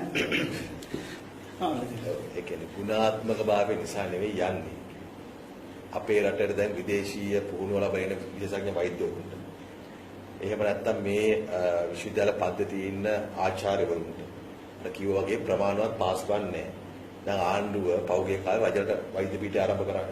වෛද්‍ය පීඨය ආරම්භ කරාට ඒකේ අඩුතරමේ ඉන්න ආචාර්යවරුන්ට නවාතැන් පහසුකම් හදලා තිබුණේ නැහැ. එතකොට තමන් මේ දැන් අවුරුදු 5ක මූලික උපාධියක් ලැබලා ඊට පස්සේ ආය මේ රටේ පුහුණු වෙලා විභාග කරලා විදේශීය පුහුණු ලැබලා සේරම කරාට පස්සේ ඔවුන් සූදානම් නැහැ මේ විදිය ගත්තොත් එහෙම අර වගේ කැලේ ගිහලා අතහැරලා ආන්න මේ රජයක් විසින් තමන්ගේ වකින් පැහැරෙන්නට පස්සේ ඒ තුල ඉන්න. ඒක සාධාරණ ප්‍රශ්නයක් ඒගොල්ලෝ පැත්තෙන් ගත්තා පස්සේ. ඉතින් වැඩි වැටුපක් දෙන තැනකට ආකර්ෂණය කර ගැනීම හැකියාව කාණ්ඩ විසින් නිර්මාණය කළා තියෙනවා. නේද? ඒ පුද්ගලයාට තනි පුද්ගලයාට චෝදනා කළ වැඩක් නැහැ. ඒත් ඇත්තටම දැන් වෙමින් තිබෙන්නේ මොකද්ද? මෙවැනි ආයතන ආරම්භ කරාට පස්සේ සයිටම් වගේ අනිත් පැත්තෙන් ආණ්ඩුව දැනටමත් කරගෙන යනවා වගේ රජයේ වෛද්‍ය පීඨ තත්ත්වයෙන් පාලනය කටයුතු කරනවා. අදත් අපිට තියෙන ගත්තොත් පැරණිම සහ අපි හිතන සම්පත් වැඩිම තැන කියලා අපි හිතන කොළඹ වෛද්‍ය පීඨේ. කොළඹ වෛද්‍ය පීඨයේ ඉන්න ඕන ආචාර්යවරුන්ගේ 156ක් ඉන්න ඕන තැනින් 36 පුරක් වර්තියි. කොළඹත් එහෙම නම් දැන් බලන්න දැනුත් මේ තත්ත්වයටදී කොළඹ වෛද්‍ය පීඨයේ ප්‍රමාණවත් ආචාර්යවරු නැත්තම් ඒතකොට ඉදිරියට මොකද්ද වෙන්න නියමිතද?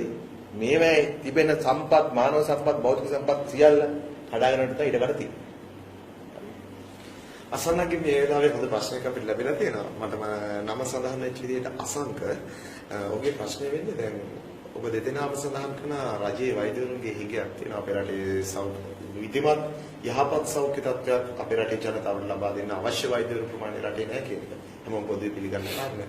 යෝජනාවක් තිබෙනවද වෛද්‍යවරු වැඩි කරන්න? මේ කියන අධ්‍යාත්ම ක්‍රමවේදය හරහා කුමක් කළ යුතුද? සාධනීය ක්‍රමවේදය පෞද්ගලික වෛද්‍ය විද්‍යාල නොතිබිය යුතුයි නම් කුමක්ද කළ යුතුද? දෙකක් කරන්න දෙකක් තියෙනවා. එකක් තමයි අපේ රටේ මම වෛද්‍යවරු 15000 වැඩි ප්‍රමාණයක් රට හර ගිහින් දෙනවා කියලා. 150කට වැඩි ප්‍රමාණයක්. අඩුවානේ දැන් අපේ රටේ දැනට වෛද්‍යවරු 1000කට වඩා අවුරුද්දකට නිෂ්පාදනය වෙනවා. බිහි වෙනවා. ඒතර ඒ වෛද්‍යවරු ටික මේ රටේ නඹව ගන්න ක්‍රමවේදයක් හදන්න යන ආණ්ඩුවට. ඒතර ඒක තමයි අපේ රට හැර ගිහිලා තියෙන්නේ. මේ රටේ ඒ වෛද්‍යවරු ඉස්සරහට ආපහු ගෙන්න ගන්න කැමති. උන්ට හොඳ පහසුකම් ලබා දෙනවා නම් සාධාරණ වැටුපක් ලබා දෙනවා නම් ඕම් මේ රට නවතින්න කැමතියි. මේ රටේ වැඩ කරන සේවය කරන්න කැමතියි. තවත් අපේ රටේ දැන් මේ වෙනකොට වෛද්‍ය විශ්වවිද්‍යාලයේ වෛද්‍ය පීඨ කර්මයන් නියමිතව තියෙනවා. ඒ වගේම සබර විශ්වවිද්‍යාලයේ වෛද්‍ය පීඨ කර්මයන් නියමිතව තියෙනවා. ඒ දේවල් කරන්න පුළුවන් ආණ්ඩුවට. දැන් සබරගමේ ගත්තොත් එහෙම දැන් අවුරුදු 8ක් කරන ඉඩම වෙන් කරගෙන. රත්නපුර නගරයේම ඉඩමක් වෙන් කරගෙන. තියෙනවා කරිකියුලම් එක හදලා තියෙනවා. UGC ගන්න මත කරලා තියෙනවා. නමුත් ඒ වෙන්නේ මුල් ගලක්වත් තියන්නේ නැහැ. මම නලිතගුරු කාර්යයකට තව කාර්යයක් විතරක් දෙනවා. දැන් ඔය ස්පීසන කම්බෝඩි ගහනවානේ. හැබැයි ඕකේ ප්‍රධාන වෛද්‍ය විද්‍යාලයේ ප්‍රධාන විෂය තමයි සල්ලි විද්‍යාව කියන්නේ. ඕකේ කවුද ඉන්නේ සල්ලි වෛද්‍යාංශයේ ප්‍රධානියා? ඔහු ජාතික රෝහලේ ඉන්න මෞත්‍රලිංගික පැත්තේ ඉන්න යුරෝලොජි සර්ජන්. යා ප්‍රොෆෙසර් සර්ජන් කියලා පාවිච්චි කරනවා. ඔය නෙවිල් පෙරේරා කියන පුජ්‍යලයා. ඒ වෛද්‍යවරයා මහාචාර්යවරයෙක් විදිහට වැඩ කරන්නේ. හැබැයි ඔහු කොළඹ ජාතික රෝහලේ රාජ්‍ය සේවය වැඩ කරන රාජ්‍ය සේවකයෙක්. එතුමා තමයි සයිටම් ආයතනයේ සල්ලි වෛද්‍යාංශයේ මහාචාර්යවරයා. මොන බොරුවක්ද මේ කරන්නේ? ඔය නම් දාගෙන ඔය ගොඩක් අය ඔය නම් කියන ගොඩක් අය ඇත්තටම ඒ සයිටම් ආයතනින් නෑ නෙමෙයි. වෙන ආයතන වල වෙන රාජ්‍යාංශේ වැඩ කරන අය. තව කාරණයක් කියන්නම්. ඔය SP සල් පම්පෝර ගැහුවට ඔය සයිටම් එකේ මුදල්ගේ සල්ලි වලට නම් ටික ගත්තට ඕකෙන් උගන්නන්න බෑ. අපි දන්නවා ඔය සයිටම් එකට ලෙඩු කවුද? ඔය සයිටම් එක ආයතනය අර ප්‍රොමෝෂන් කරලා ගෙවල් ගන්න ගිහිල්ලා කාඩ් බෙදලා ඩිස්කවුන්ට් දීලා අර මෙඩිකල් ටෙස්ට් කරන්න චෙක් අප් කරන්න යනවානේ. ඔය පැකේජ් දීලා ඔය ලෝකේ වෙන රටවල කොහෙවත් නැහැ පැකේජ් දෙන කතාව. ලංකාවේ පැකේජ් එක මම විකාරයක් කළා නේද රටේ. ඒක පැකේජ් දීලා ගෙන ගන්න ලෙඩු ඇත්ත ලෙඩු නෙමෙයි. ඒගොල්ලෝ ලෙඩු නෙමෙයි අතරම. ඒගොල්ලෝ පැකේජ් දීලා මේ බය කරලා මේ ලෙඩ තියලා බලා ගන්න ටෙස්ටිං වලට ලෙඩු අතර ඉන්නේ. ඇත්ත කතාව ගත්තාම වෛද්‍යවිද්‍යාව පදනම් වෙලා තියෙන සායනීය මත. සායනික පුහුණුව මත. ඒකේ වැදගත් මාසේ සායනික අංශය. ඒ කියන්නේ මේ ප්‍රශ්නේ වෙලා තියෙන්නේ. ඔය සායනික අංශය ගත්තාම ඔය SP සනායක යාම වක් කියන්න ඕනේ විශ්වාස නැමැතිර විදියට රජරට විශ්වවිද්‍යාලයේ වෛද්‍ය පීඨයට සහ නගර විශ්වවිද්‍යාල වෛද්‍ය පීඨයට ඔය වෛද්‍ය පීඨ දෙකම පදනම් සායනික පුහුණුව පදනම් කරලා තියෙන අනුරාධපුර මහරෝහල සහ මඩකලපු මහරෝහල. ඒ ප්‍රදේශයේ විශාල මහරෝහල. ඒ වගේ රෝගීන් ඇතිතරම් ඉතිරිලන් රෝගීන් ඉන්නවා. ඒවා ඉන්න වෛද්‍ය බිහි කරන වෛද්‍ය ප්‍රමාණය බැචලර් ප්‍රමාණයත් අඩුයි. ඒ නිසා ඒ ශිෂ්‍යයන්ට ඇතිතරම් සායනික පුහුණුව ලබන්න රෝගීන් ඉන්නවා එතන. එතන සායනික පුහුණුව සම්බන්ධ කිසි ප්‍රශ්නයක් නැහැ එතන. එතන ආණ්ඩුවේ දුර්වලකමක් තමයි ඒ ආයතන ප්‍රතිකාචාරය යවන්න බැරි වෙච්ච එක. ඒකට වක් කියන්නේ SP සාරා අපි නෙමෙයි. ඒකට වක් කියන්නේ උසස් නැමැතිර විදියට හිටපු මහින්ද රාජපක්ෂ ආණ්ඩුව SP සාරාගේ නැමැතිර වකීම් ඔහුට ලැජ්ජාවක් තියෙනවා නම් ඔහුට ඔය කතා කියන්න බෑ. මොකද මේ සයිටම් එකට මෙහි ලැජ්ජ නැතුව රිදි ගලවන කඩේ යන මිනිස්සු තමන් පාලනය කරපු තමන්ගේ වගකීම් වෙච්ච තමන්ට කරන්න බැරි වෙච්ච දේ ගැන මහලොකු උදාම් මනවා කරන්න බැරි වෙච්ච එක. ඒ වගකීම ඔහුට තියෙන්නේ. ඒ චෝදනාව ඔහුට එල්ල කරන්න අපි. ඔහු තමයි හරියට කරන්න ඕනේ ආණ්ඩුවේ. ඒක තමයි මේක පැහැදිලි හරියට පැහැදිලි. මේ රාජ්‍යාංශයේ උසස් නැමැතිරයා වගකීම අද වෙනකොටත් පැහැදිලි. ඔවුන්ට රාජ්‍යාංශයේ උසස් අධ්‍යාපනය යාමනය කළ ඉදිරියට ගෙන යන්න නෙමෙයි. ඒක පුජ්‍යලිකාංශයට තල්ලු කරලා දාලා ආණ්ඩුව මේ අධ්‍යාපනයෙන් ගැලවෙන්න. ඒක තමයි පැහැදිලි. අද කිරියල්ල ඇමතිවරයාත් ඒක කරන්නේ. කිරියල්ල ඇමතිවරයා අද සයිටම් ඇමතිවරයා. අද සයිටම් එක විතරයි කතා කරන්නේ. එතුමා අනිත් විශ්වවිද්‍යාල දෙහා හැක් කරලා බලන්නේ නැහැ. ඒතර එතනින් පැහැදිලි මේ ආණ්ඩුව ප්‍රතිපත්තිය. ආණ්ඩුව ප්‍රතිපත්තිය තමයි මේ රාජ්‍යාංශයෙන් ගැලවිලා ගිහිල්ලා මේ අධ්‍යාපනය විකුණලා දාලා මේ මුදලාලට මේ නතුරා ප්‍රාග්‍රහණයට අර කරන්න. අපි විරුද්ධ වෙන්න යන්නේ එතනට. මේගොල්ලෝ පදනමින් මේගොල්ලෝ දැන් ඔබතුමා කිව්වා වගේ මේ අර සල්ලි තියෙන අධ්‍යාපන ප්‍රවේශ වැඩි කරන්න එහෙම ප්‍රවේශකින් එනවා අපිට සලකා බලන්න පුළුවන්. දැන් මේ එහෙම ප්‍රවේශයක් නෙමෙයි. මේ ඉන්නේ සහ මුලින්ම රාජ්‍ය අධ්‍යාපන බිඳවට්ටලා දාලා අධ්‍යාපනයෙන් ආණ්ඩුව ගැලවෙන්න. ඒක තමයි මේ ආණ්ඩුවේ තියෙන නවලිබරවාද ප්‍රතිපත්තිය අනුව මේගොල්ලෝ උත්සාහ කරන්නේ. ඒකට තමයි විරුද්ධ වෙන්නේ. හරි සන්ත මෙතන මේ දැන් ඔය කිරියල්ල හරි රාජිත හරි SP හරි කියන්නේ මේ රජයේ රෝහල් වලින් මේ රජයේ වෛද්‍යවරුන්ගෙන් ප්‍රතිකාර ගන්න නැති අය පැත්තක තියමුකෝ අපි. ඒගොල්ලන්ගේ දේශපාලන අරමුණක් තියෙනවා.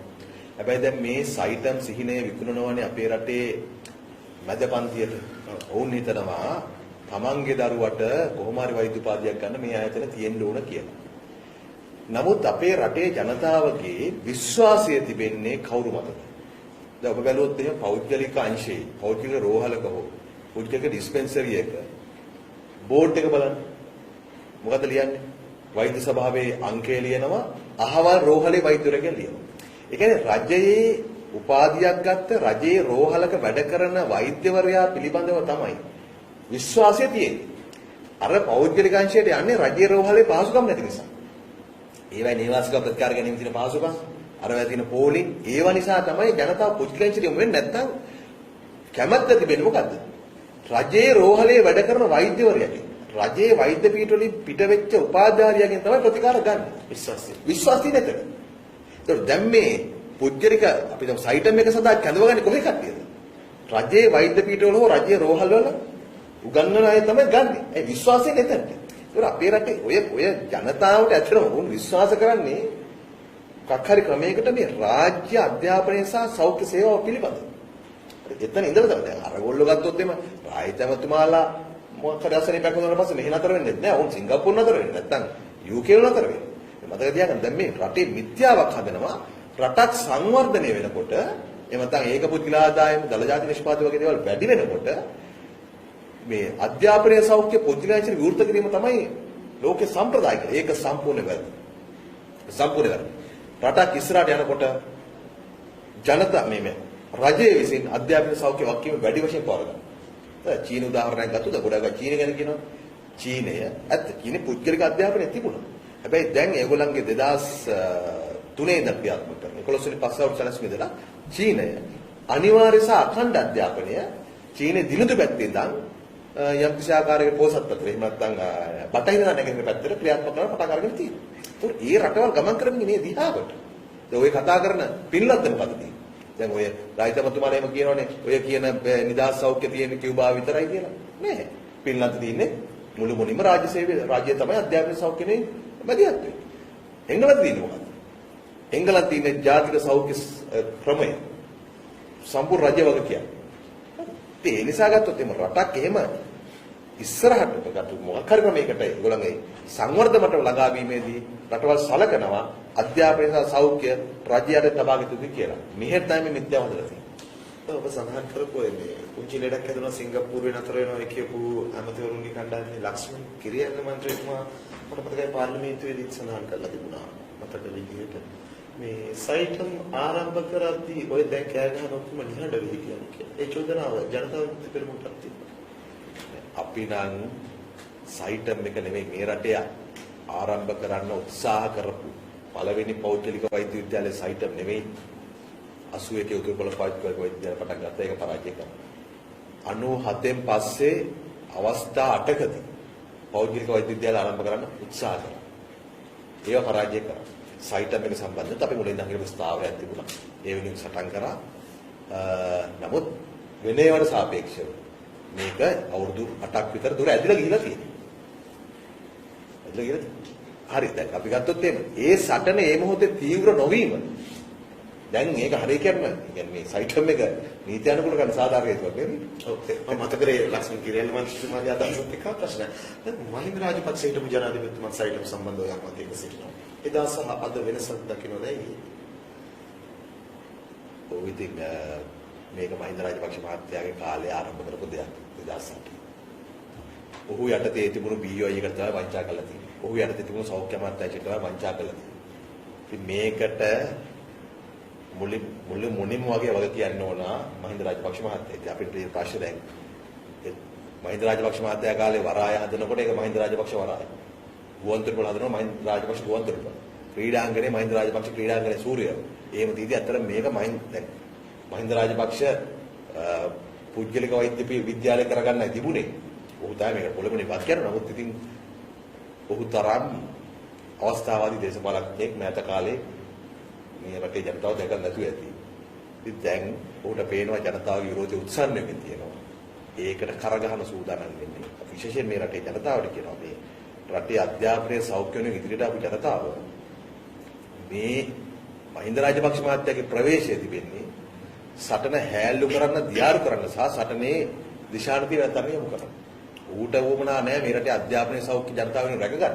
ඌට තිබෙන්නේ බලය පිළිබඳ ආසාවක්, වුණාවක් විතරයි. අපි සටන දිය කළා හරින්න ඉඩ දිය යුතු නෑ. මේක ජනතාවගේ සටනක්.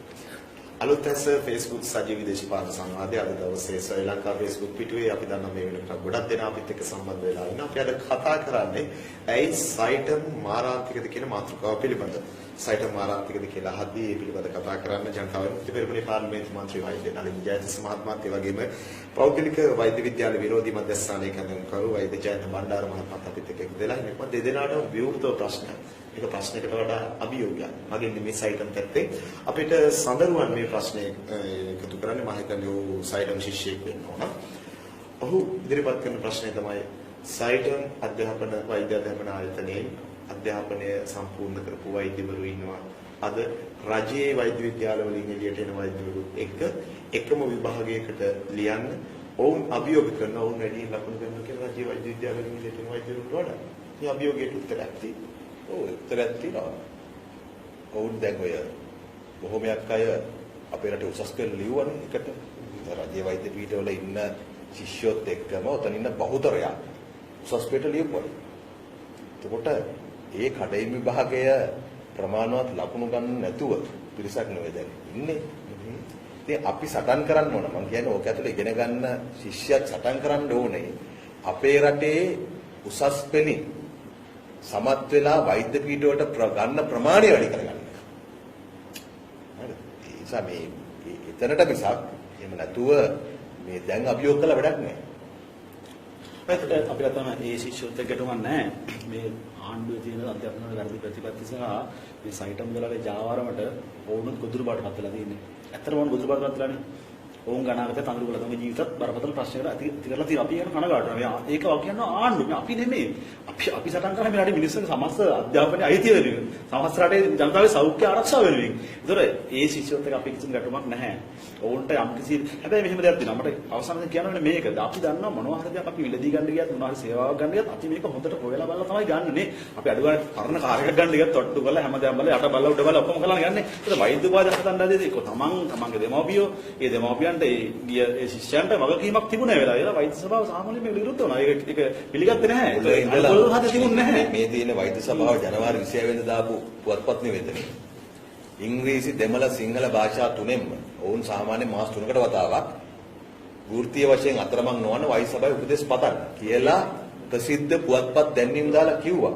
ඉතින් මේ පුවත්පත් දැන්වීමක්වත් තේරුම් ගන්න බැරි අයගෙන් අය නම් අපේ රටේ දොස්තරලා වෙන්න යන්නේ. ඒක සිය බරපතල තත්ත්වයක්. ඔය ඒක ඒ කාලේ තිබ්බ මහින්ද රාජපක්ෂ තක්කඩි ආණ්ඩුවනේ මම ඒත් පාවිච්චි කරනවා. තක්කඩි ආණ්ඩුව තිබ්බ. මොවුන් හිතුවා මේ වෛද්‍ය සභාව මොනවා කිව්වත් මහින්ද රාජපක්ෂ මේ ගොඩ දායි කියලා. ඒ විතරක් නෙවෙයි මතකයි.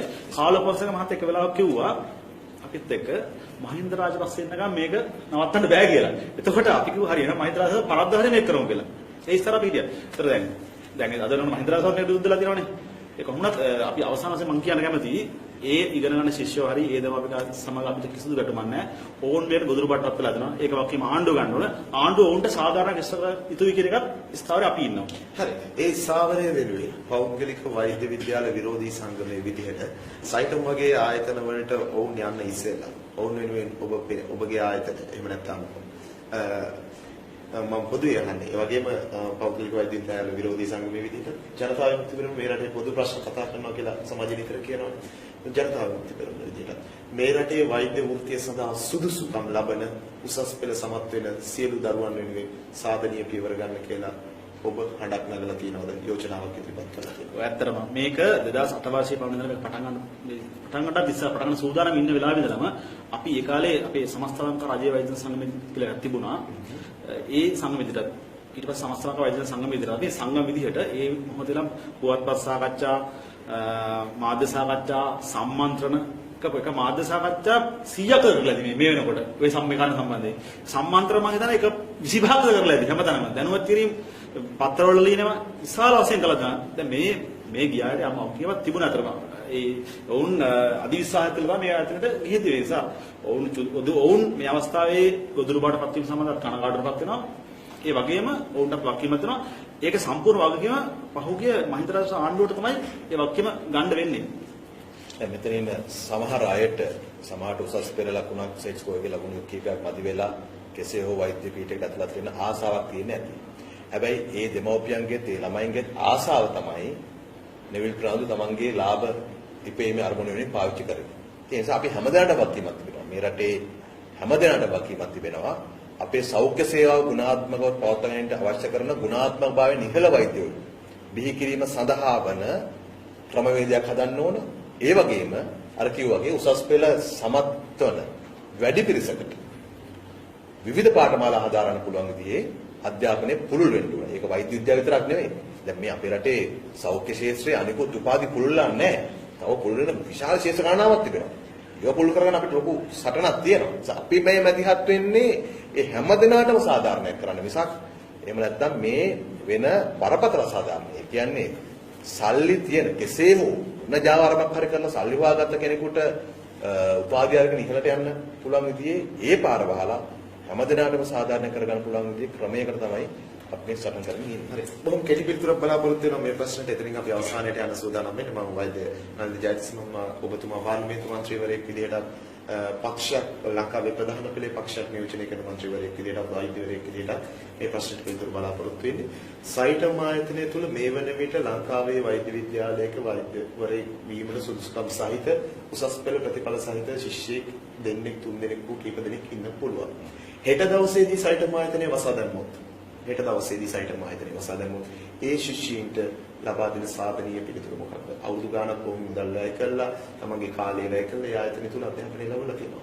ඔවුන්ට වඩා සාධාරණ විසඳුමක් ඔබ ගාව තිබෙනවා. පැහැදිලිවම. ඒ කියන්නේ දැන් මොවුන් වංචාවට ගොදුරු කරගෙන තියෙනවා නෙවිල් ප්‍රනාන්දු කණ්ඩායම. ඒ ශිෂ්‍යයින්ට සාධාරණ වන්දි මුදලක් ලබා දෙන්න ඕන. සියලු ශිෂ්‍යයින්ට. මේ මුදල් ගෙවලා මේකට ඇතුළත් සියලු ශිෂ්‍යයින්ට සාධාරණ වන්දි මුදලක් ලබා දෙන්න. ඒ අයගේ ඉතින් පස්සේ යාගේ අධ්‍යාපන කටයුතු කරන්න කොහොමද කියන එක පිළිබඳව රජයට වකීමක් තිබෙනවා. නමුත් පළමුවෙන්ම ඔවුන් තමන්ගේ අනේකා බවට එහෙම නැත්නම් තමන්ගේ චූදිතය බවට පත් කරගත යුත්තේ නෙවිල් ප්‍රනාන්දු. ඔහු තමයි මේ ශිෂ්‍ය පිරිස වංචාවට ගොදුරු කරලා ඔහුගේ දැන් අවුරුදු 7ක් අනාගතය අඳුරු කළා තියෙනවා. ඒ නිසා මේ අනිත් ඇරංගලදී කළ වැඩක් නැහැ. එතන ඉඳන් පටන් ගන්න. අලුත් ඇස් Facebook සජීවී සංවාදයේ අද දවසේ කාලික මාතෘකාවක් පිළිබඳව කතා කළා කියලා අපි විශ්වාස කරනවා. අවසානයේට යන මොහොතකට පෙර ඔබට මතක් කරනවා.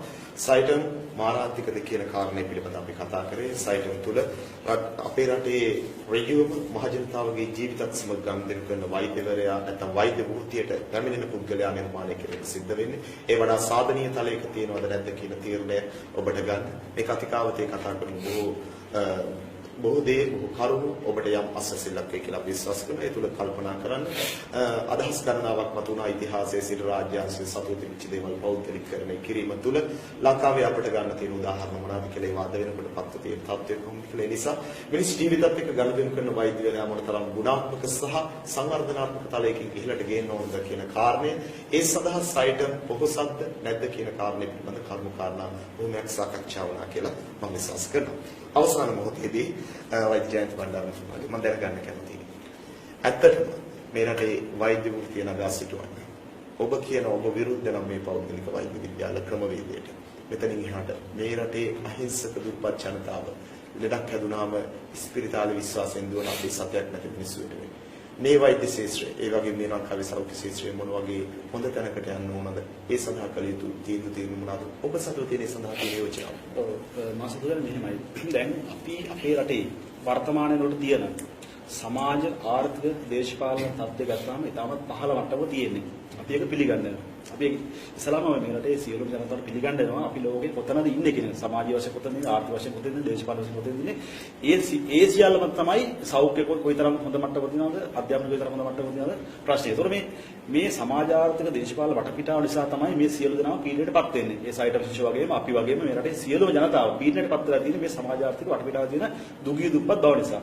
එතකොට මේ ගැටලුව විසඳුම හොයාගන්න වෙන්නේ අපිට ලෝකේ අපි දකින්න ලෝකේ ධර්මවාදී හොය සමාජවාදී හොඳ ආර්ථිකත්වයක් හොඳ තියෙන රටවල් තියෙනවා. අපි ඉතින් ඉන්නේ දාම් පහළ තත්ත්වෙක. ඒතර මේ අපේ රටේ මේ සමාජ දේශපාලන ආර්ථිකත්වය ඉහළ මට්ටමකට ගේන වැඩ පිළිවෙලක් නැහැ. ඒකට අපි හැමෝම වගකීමක් දේශපාලන වගකීමක් තියෙනවා.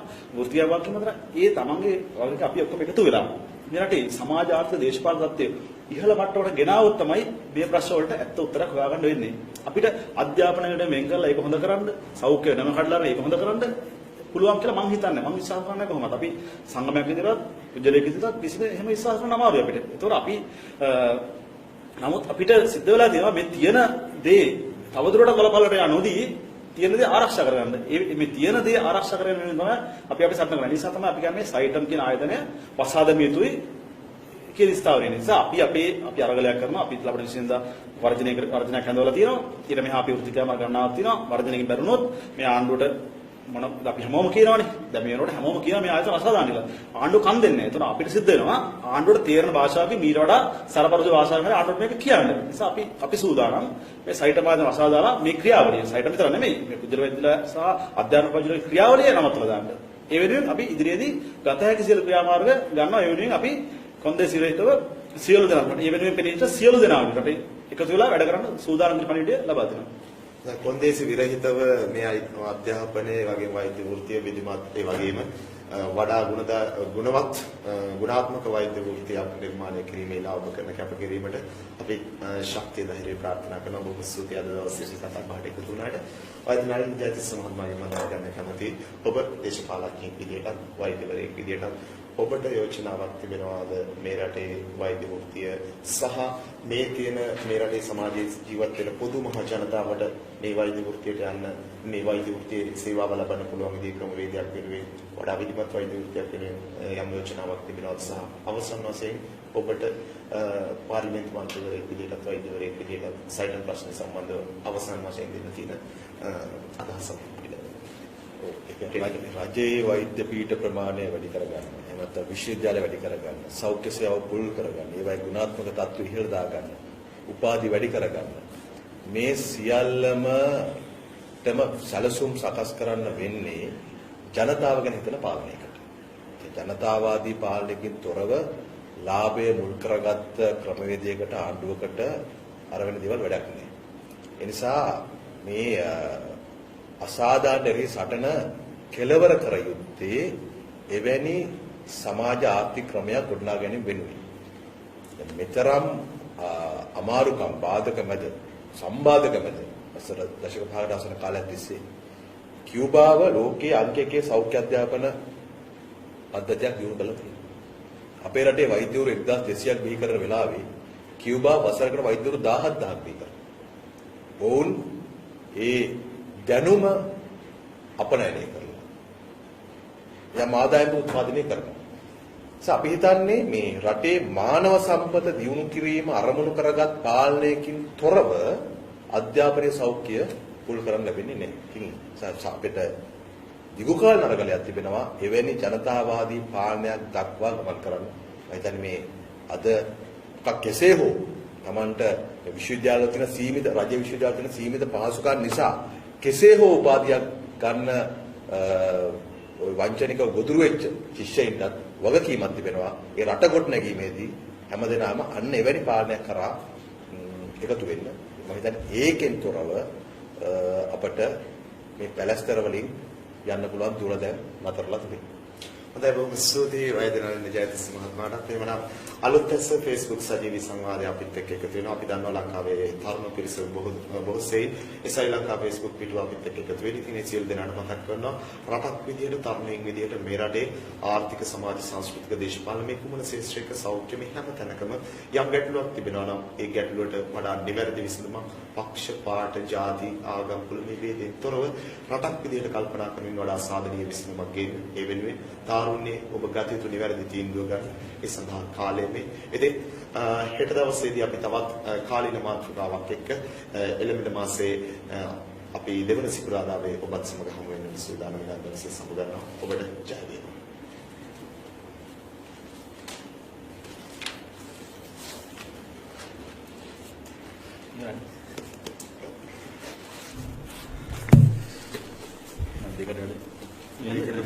සම්පූර්ණ කියන්න බැරුණා නේද?